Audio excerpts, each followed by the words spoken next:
Yasa Via Letega Bekuni Malitiaye Boago Chichia Go Boada Go Medina Yadevu Bekuni Malay Boago Chipe Tu Boaza Lanlega Blue Salite Haro no so Tu have Tanea a Samatin Tanea de Quenga Sabido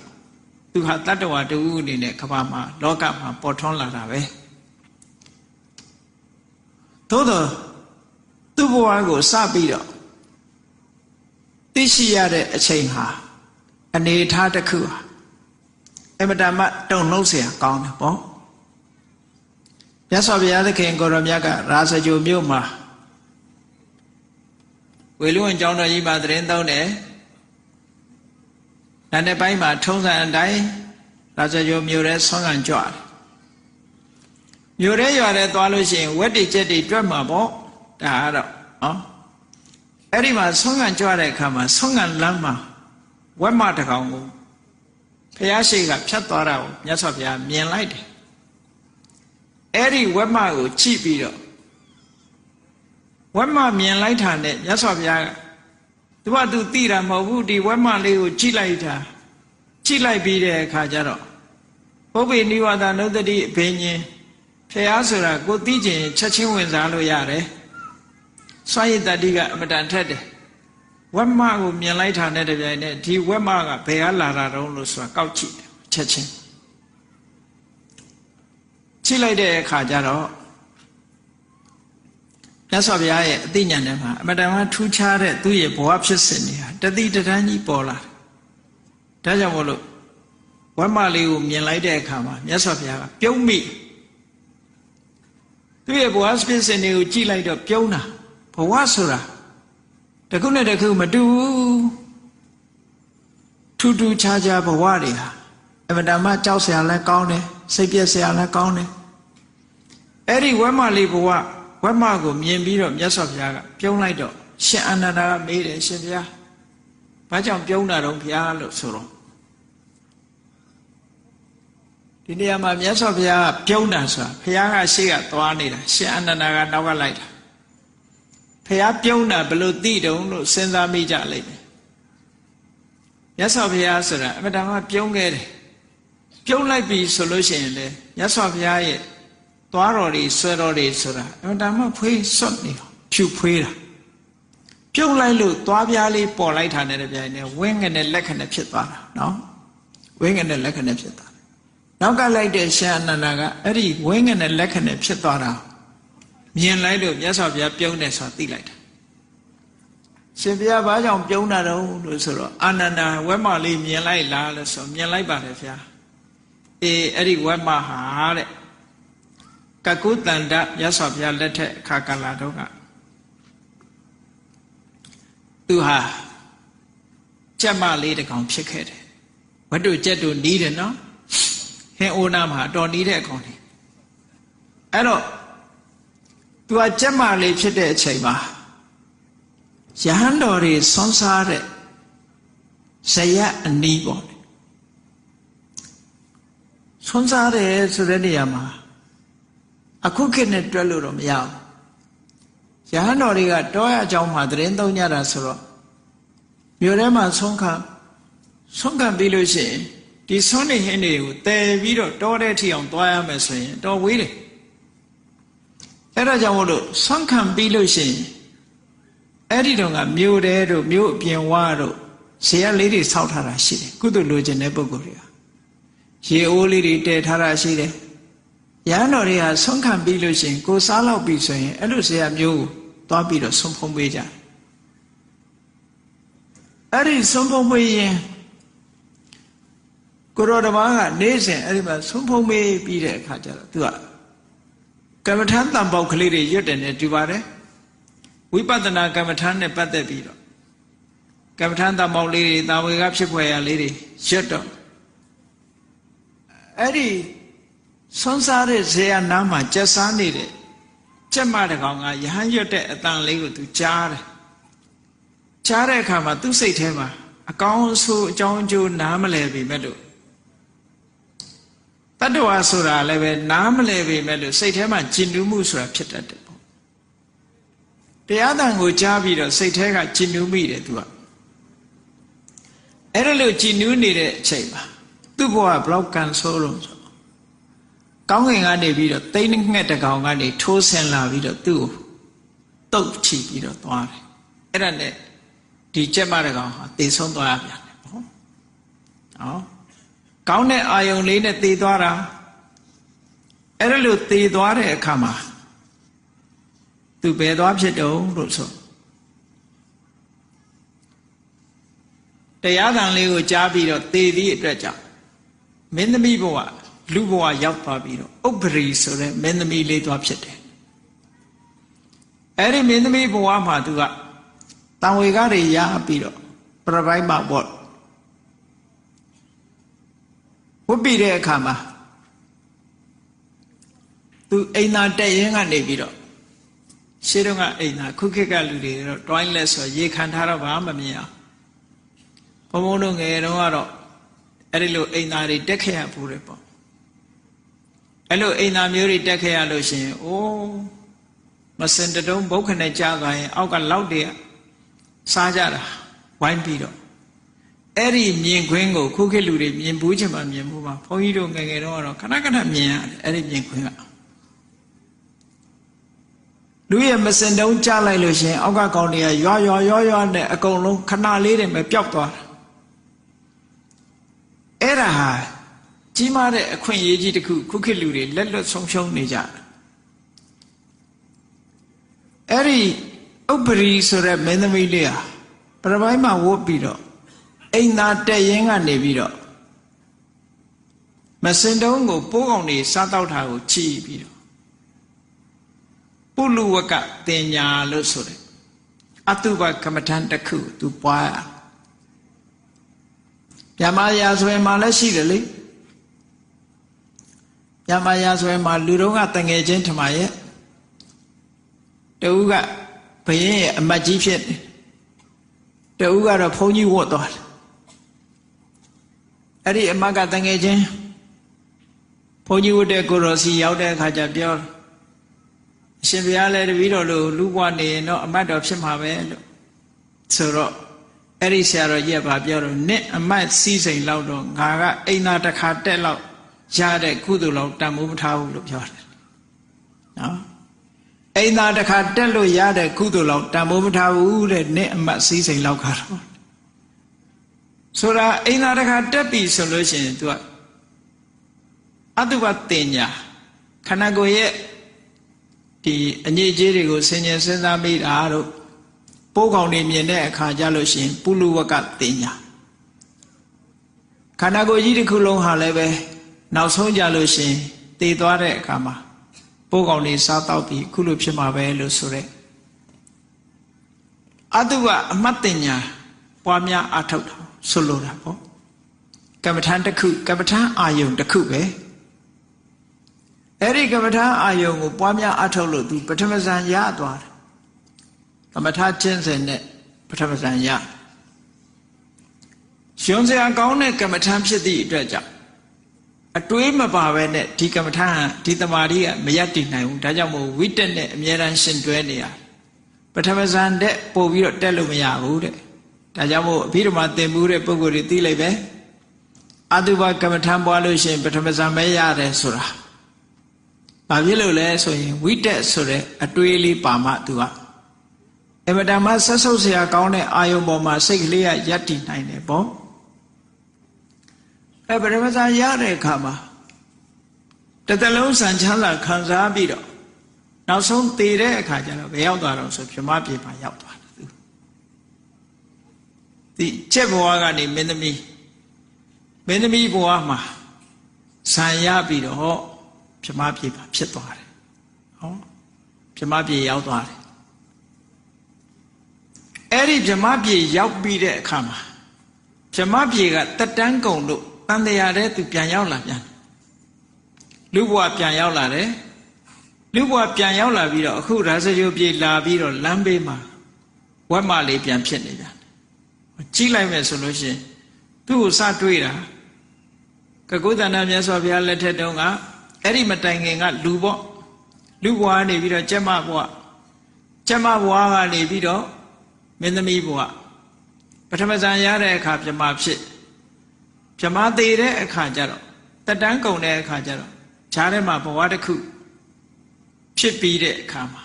အခုဝမဘဝရောက်သွားတယ်အဲ့ဒါကိုကြည့်ပြီးတော့မြန်မာစကားပုံမှာပြောကြတာလေပြမပြေမှာတဝင်းဝင်းဝက်စချင်းမှာတရှုပ်ရှုပ်ဆို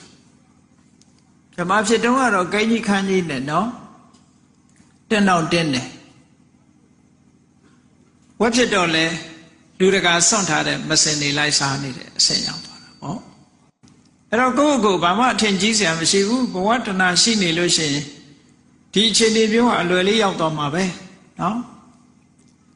အလွယ်လေးရောက်သွားမှာဘဝတဏှာမကင်းသေးတဲ့ပုဂ္ဂိုလ်တွေဟာဒီအခြေအနေမျိုးလွယ်လွယ်လေးရောက်တဲ့ဆိုတာကိုတတိထားဖို့မြတ်စွာဘုရားသခင်ကိုရောမြတ်ကတတိပေးတယ်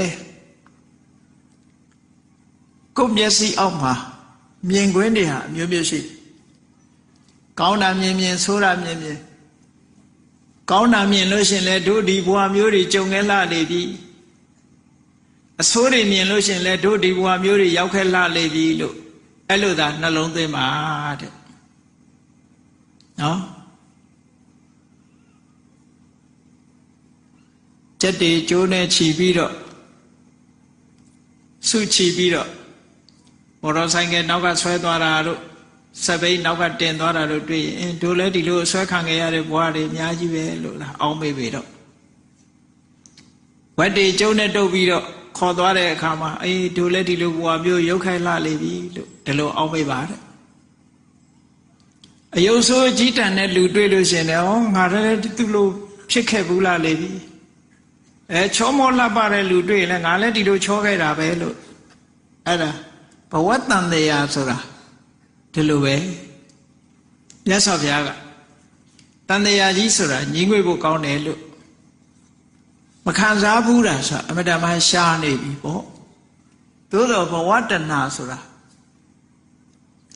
စံငံရည်တောက်တာလို့ပဲ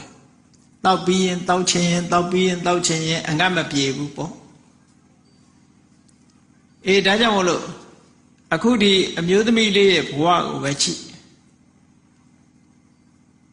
ပြမပြေမှာတဝင်းဝင်းဖြစ်ပြီးတော့ပြမကတော့တန်းပြီးတော့ဝက်မဖြစ်ဘူးဆိုတာတော့မှတ်ထားဖို့လိုအပ်တာပေါ့ဘာဖြစ်လို့လဲဆိုတော့သူကုသိုလ်ကံကမတမကြီးတယ်သမထကုသိုလ်ကံဆိုတာစွမ်းအားထက်တယ်ဒါကြောင့်ပြမပြေကတန်းပြီးတော့တရိษံလည်းမဖြစ်ဘူးငရဲလည်းမကြဘူးအပယ်လေးဖို့မရောက်နိုင်ဘူးပေါ့ဂျားထဲမှာလူဖြစ်စေနတ်ဖြစ်စေဘဝတစ်ခုခြားပြီးမှသာလေသူကတရိษံတို့ပြိတ္တာတို့အသူရကယ်တို့ငရဲတို့ဆိုတာရောက်တယ်လို့အရှိန်ကအမတန်မှကောင်းတယ်ပေါ့ကုသိုလ်ရဲ့အရှိန်ကဟော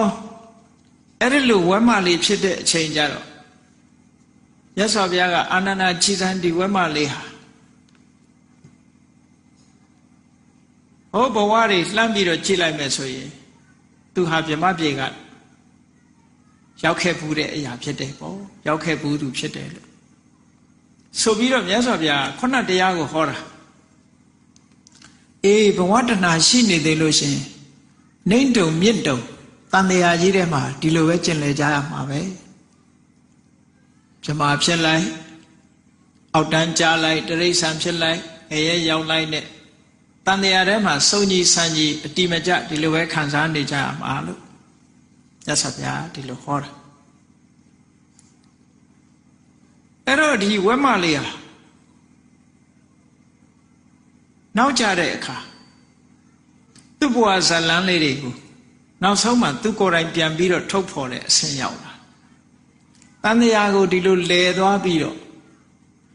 ရသော်ဘုရားသခင်ကိုရောမြတ်ကလည်း45ဝါတက်တော်80ပြည့်တဲ့အခါပြိဋိဘံဆံသွားတယ်သူလည်းတန်တရားဆက်ပြီးတော့လဲသွားတယ်ပေါ့သို့တော့သူဟာဘယ်ဘဝမှာသွားအဆုံးသတ်တယ်လဲလို့ဆိုလို့ရှိရင်သီရိလင်္ကာနိုင်ငံဒီကနေ့ခေါ်တယ်သီရိလင်္ကာနိုင်ငံလင်္ကာဒီပလို့ခေါ်တယ်တီဟိုကျွန်းမှာဘိက္ခုနီမှာဖြစ်တယ်အဲ့ဒီဘိက္ခုနီမှာဖြစ်တဲ့အချိန်မှာသူဇလံသူပြန်ပြောတာ အခုမြတ်စွာဘုရားနဲ့တွေးပြီးတော့ဝက်မလေးကနေပြီးသူဘယ်ဖြစ်သွားတယ်ဆိုတာကိုပြန်ပြောတာ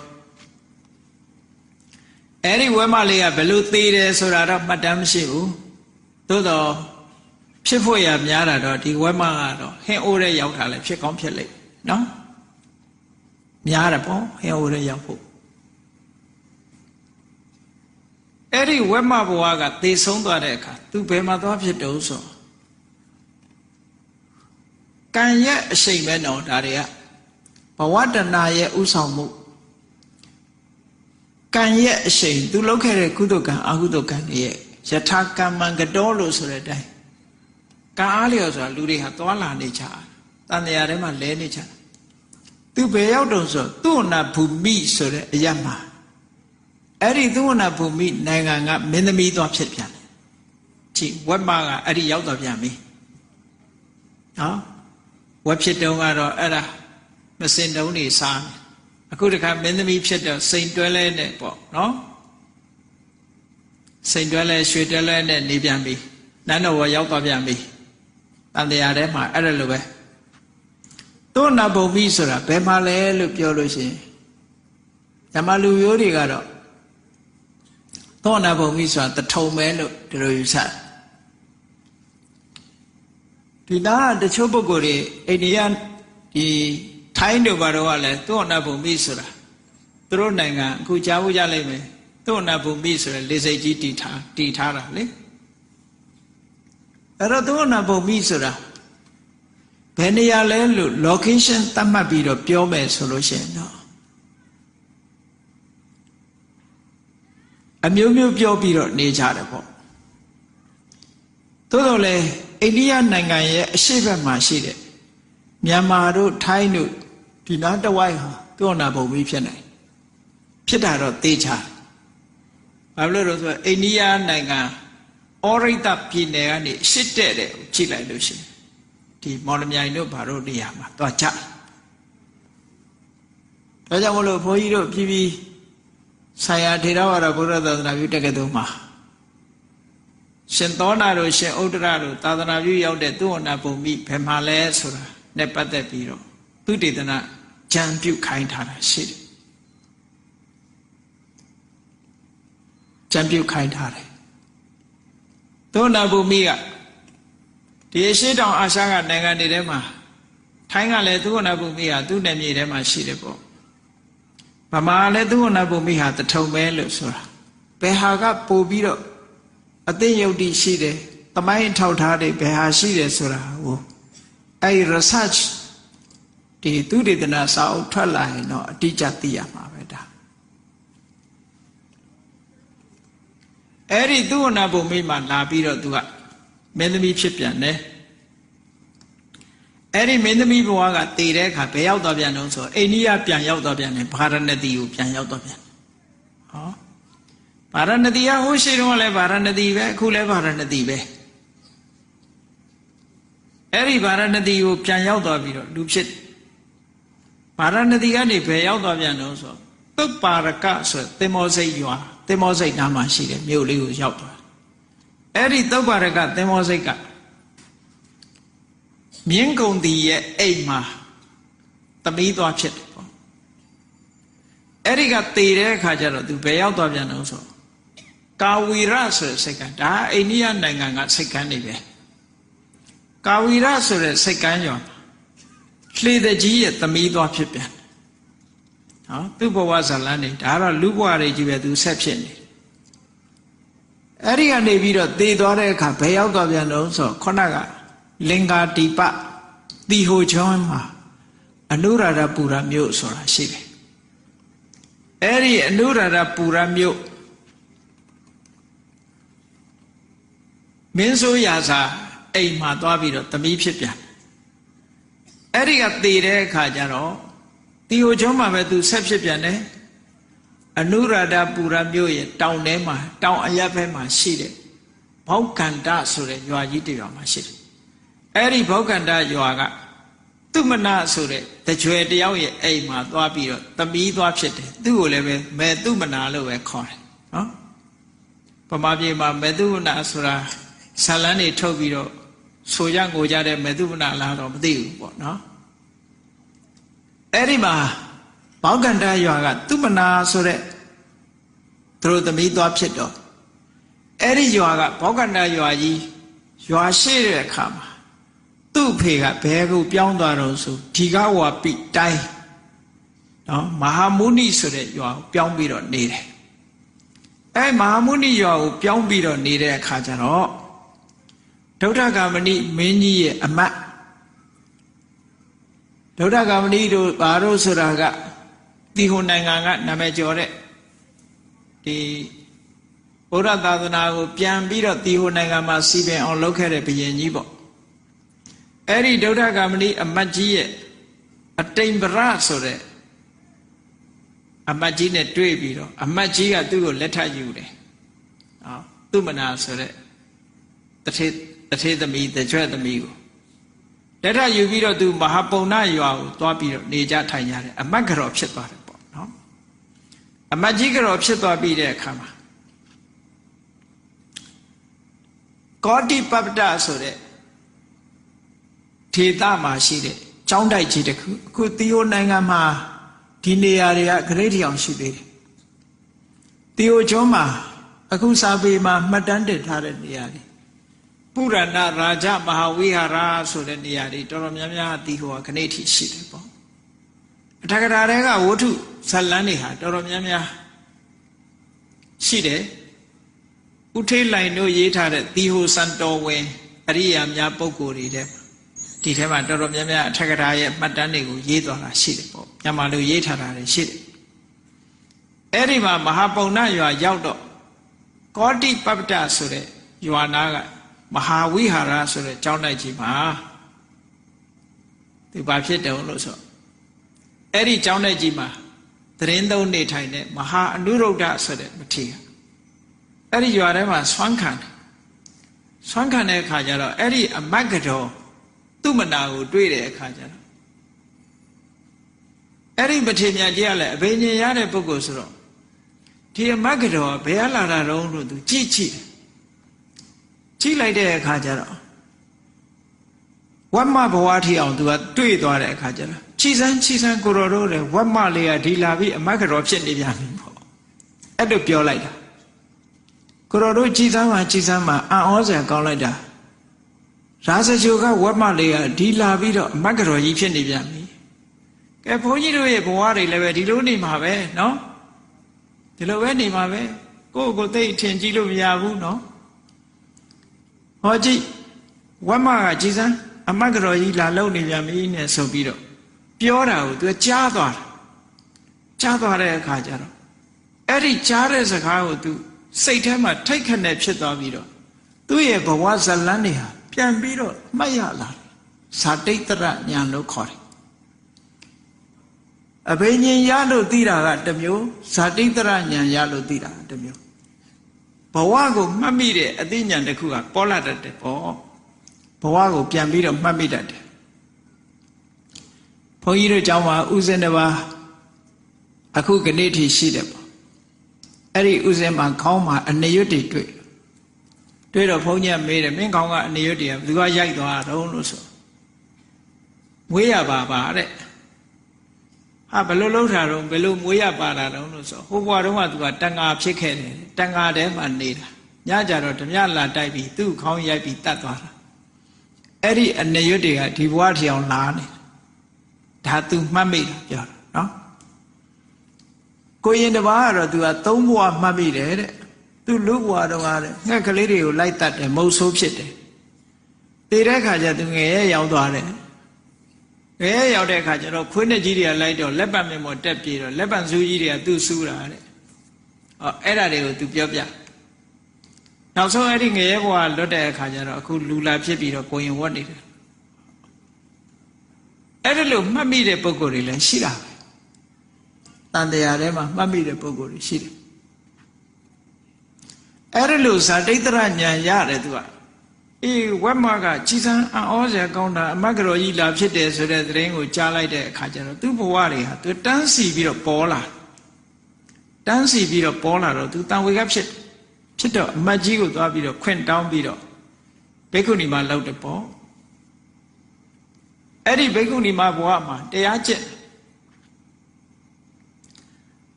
တော့တိတ်တမဟာဝိဟာရလို့ဆိုတဲ့ကျောင်းတိုက်မှာမဟာသတိပဋ္ဌာန်သုတ်ကိုဟောတယ်ဓမ္မဂတိကဆရာတော်ကမဟာသတိပဋ္ဌာန်သုတ်ကိုသူနာရင်မဟာသတိပဋ္ဌာန်သုတ်ကိုလာတဲ့အတိုင်းနှလုံးသွင်းဆင်ခြင်ပြီးတော့သောတာပန်ဖြစ်သွားတယ်အဲ့ဒီကနေပြီးနောက်ဒီဟိုကျွန်းမှာလည်းပဲနှစ်ပေါင်းကြာရှိအောင်စစ်ပွဲကြီးဖြစ်တယ်စစ်ပွဲရပါတော့ဆိုတီဟိုတွေနဲ့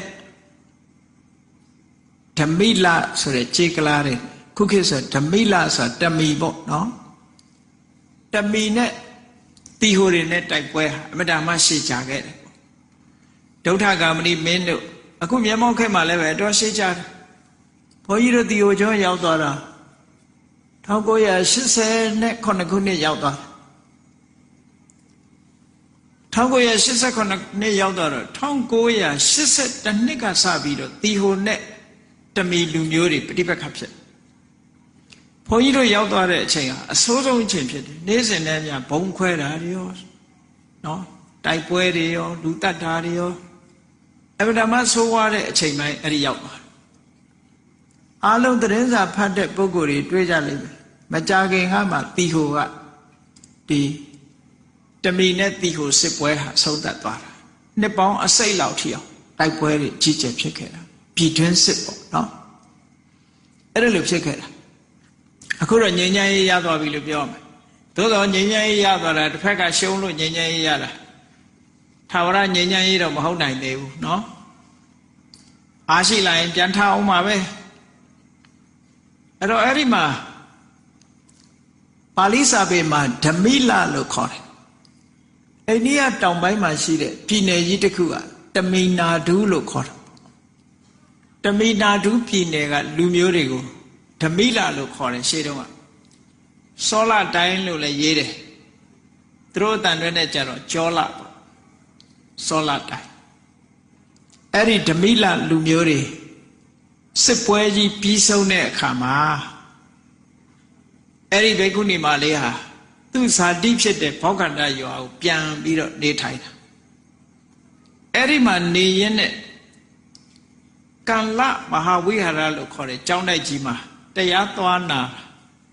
အဲ့ဒီကျောင်းတိုက်ကြီးမှာဗာတရားသူနာလဲရတော့ဆိုတော့အာတိဝီသောပမသုတ်တံဆိုတော့သူနာလဲရတယ်ဝေကြီးလေးကောင်နဲ့ဥပမာပေးပြီးတော့ဟောတဲ့တော့ဘုန်းကြီးတို့ဟောထားတဲ့ခိုးဘက်ကန်းကငြိမ်းချမ်းတယ်ဆိုတဲ့အာတိဝီသောပမသုတ်ပဲအဲ့ဒီအာတိဝီသောပမသုတ်ဆိုတာဝိပဿနာကျင့်စဉ်တစ်ခုဒုက္ခလက္ခဏာရှုထောင့်ကနေပြီးတော့ဝိပဿနာကျင့်စဉ်တစ်ခုကိုမြတ်စွာဘုရားဟောကြားထားတဲ့သုတ်တန်တစ်ခုဖြစ်တယ်ပေါ့အဲ့ဒီသုတ်တန်ကိုနာရင်ကနေပြီးတော့သူဟာယဟနာဖြစ်သွားတယ်ဆိုတော့ဝက်မလေးဘဝဟာ12ဘဝပြန်ပြီးတော့တဘဝပြီးတဘဝတဘဝပြီးတဘဝစာထဲမှာတော့73ဘဝလို့ဆိုတယ်တဘဝကတွက်လို့မရဘူးဖြစ်တယ်အဲ့တော့12ဘဝပဲတွေ့ရတယ်အဲ့ဒီ12ဘဝပြန်ပြောင်းပြပြီးတော့နောက်ဆုံးမှာအခုတိရိလင်္ကာနိုင်ငံတီဟိုကျွန်းကဘောဂန္တရွာမှာပဲအာတိဝီသောပမသုတ်တံကိုကြားနာရင်ကနေပြီးသူကယဟနာဖြစ်သွားပြီလုံးဝတန်တရားကလွတ်သွားပြီဘာကြောင့်တန်တရားကလွတ်သွားတာလဲဆိုဘဝတဏှာကိုသူအဆုံးသတ်လိုက်နိုင်တယ်ပေါ့ဘဝတဏှာရှိနေသေးသမျှတော့ဝက်ဘဝရောက်လိုက်ကြက်ဘဝရောက်လိုက်